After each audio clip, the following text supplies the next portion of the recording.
Di ujung zaman, di tengah jeritan nubuat dan bayang-bayang penghakiman terakhir, berdiri sebuah kota yang disanjung sebagai pusat kekudusan, namun dipenuhi rahasia kelam dari zaman antik.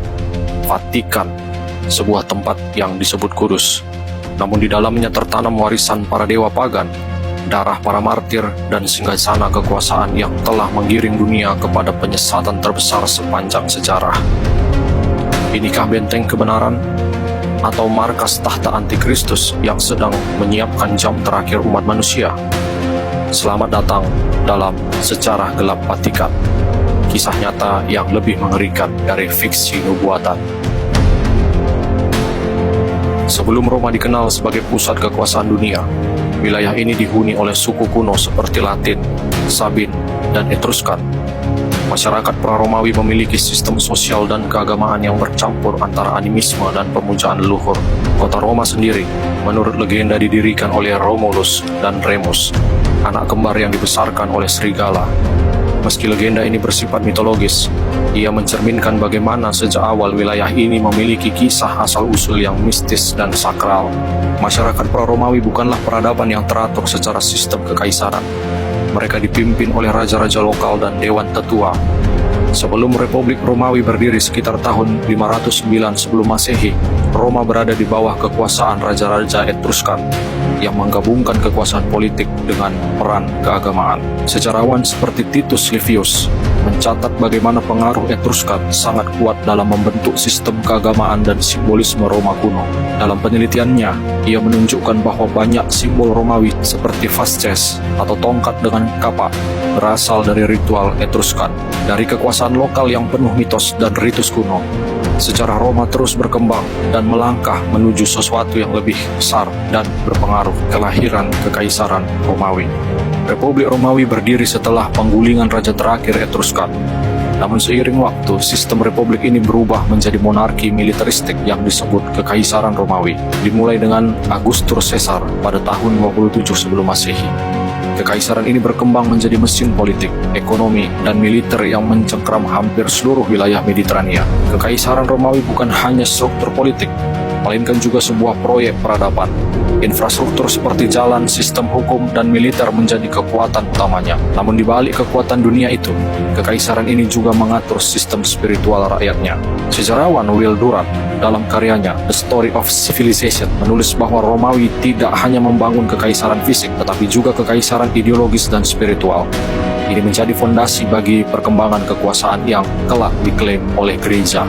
Di balik segala kejayaan duniawi Roma, ada satu pilar tak kalah penting yang menopang seluruh struktur kekaisaran, agama pagan Romawi, yang mempertemukan kekuasaan dengan dunia gaib. Kepercayaan Romawi kuno adalah sinkretisme dari kepercayaan Yunani dan Etruskan. Mereka memuja dewa-dewa seperti Jupiter, Mars, Venus, hingga dewa-dewa lokal. Persembahan hewan dan manusia diadakan untuk menyenangkan roh-roh ini. Candi-candi megah dibangun sebagai tempat komunikasi dengan dewa-dewa. Ritual tidak hanya bersifat pribadi, tetapi juga negara. Festival-festival seperti Saturnalia dan Lupercalia mencerminkan kehidupan sosial yang sangat bergantung pada restu para dewa. Dalam acara-acara ini, unsur seksual, darah, dan pengorbanan menjadi bagian tak terpisahkan. Penelitian arkeologi oleh Mary Brett, seorang pakar sejarawan Romawi dari Universitas Cambridge, mengungkap bahwa simbol-simbol yang digunakan dalam ritus pagan, termasuk penggunaan mitra, topi tinggi imam, dan tongkat gembala, kemudian diadopsi oleh gereja-gereja pada masa awal kekristenan terinstitusionalisasi. Kepercayaan ini tak hanya menjadi fondasi spiritual, tetapi juga menjadi alat kekuasaan yang akan membawa para pemimpinnya ke posisi yang tak tersentuh. Kaisar sebagai pemimpin agama sekaligus politik. Para kaisar Romawi tidak hanya memerintah sebagai penguasa politik, tetapi juga disembah sebagai dewa. Gelar Pontifex Maximus, yang berarti Imam Agung, diberikan kepada kaisar, menjadikannya tokoh sentral dalam seluruh kehidupan spiritual bangsa Romawi. Dengan menyatukan otoritas ilahi dan kekuasaan negara, Mereka memonopoli kebenaran dan memperalat agama untuk mengukuhkan kekuasaan. Kaisar bukan hanya simbol kekuatan, tetapi dianggap manifestasi kehendak langit di bumi. Menurut peneliti Kristen awal seperti Tertullian, praktek deifikasi kaisar adalah bentuk penghujatan karena manusia mengangkat dirinya setara dengan Allah. Dalam tulisannya Apologetikus, Tertullian mengkritik sistem Romawi yang mencampurkan kekuasaan politik dengan spiritual. Namun, di jantung kerajaan ini, ada sebuah tempat yang dipenuhi darah, pengorbanan, dan roh-roh gelap, tempat yang kelak akan diberi wajah baru, namun menyimpan kutukan lama. Vatikan. Vatikan dahulu adalah bagian dari Bukit Vatikanus, sebuah wilayah yang dianggap tidak suci oleh orang Romawi kuno. Wilayah ini dijadikan tempat hukuman mati dan pemakaman bagi orang asing dan budak. Tak heran, tempat ini penuh darah dan roh kematian. Di masa kekaisaran, disinilah para martir Kristen awal disalibkan dan dibakar hidup-hidup. Namun ironisnya, tempat yang penuh kutuk ini kemudian diklaim sebagai lokasi suci oleh institusi yang mengatasnamakan Kristus. Menurut buku The Vatican Exposed, karya Paul L. Williams, Vatikan didirikan di atas tanah pemakaman Nero yang dikenal karena kekejamannya terhadap umat Kristen. Fakta ini mengangkat pertanyaan tajam. Bagaimana mungkin tempat yang begitu kelam justru menjadi pusat dari apa yang disebut Gereja Kudus? Saat darah para martir membasahi tanah ini, sebuah pergeseran kekuasaan spiritual mulai terjadi. Sebuah institusi baru perlahan tumbuh dari sisa-sisa kekaisaran yang runtuh, Gereja Katolik. Setelah runtuhnya Kekaisaran Romawi Barat, kekosongan kekuasaan diisi oleh para uskup Roma dengan menggunakan gelar lama Pontifex Maximus. Mereka mengklaim sebagai penerus Petrus, murid Kristus. Dari sinilah gelar Paus mulai digunakan. Namun yang diwarisi bukan hanya ajaran Kristus, melainkan juga struktur kekaisaran, hierarki, dominasi politik, dan kemewahan kuil pagan. Paus menjadi simbol baru pemimpin spiritual sekaligus penguasa duniawi.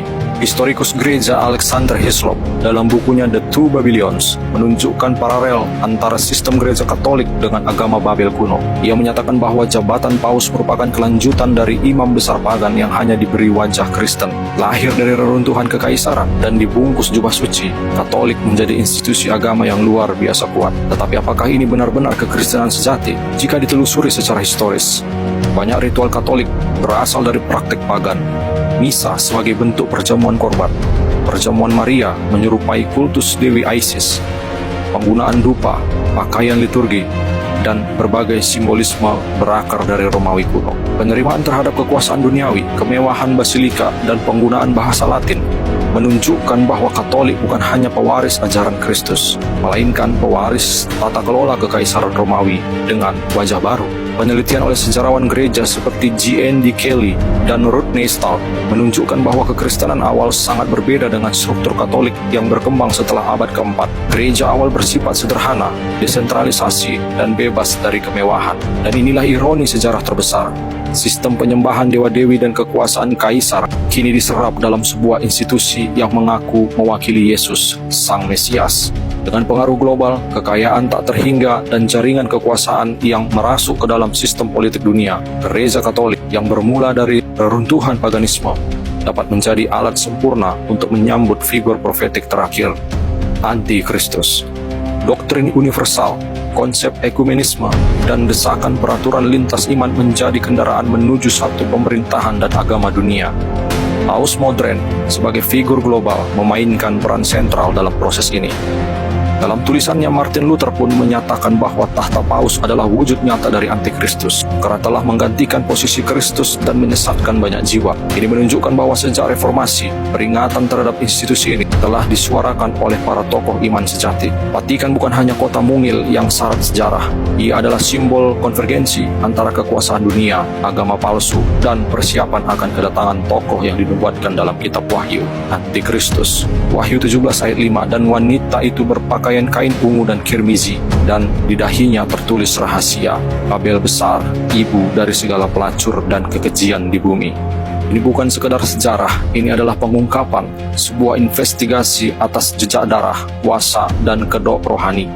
Dan sekarang, Anda tahu kisah di balik tahta yang mengaku suci.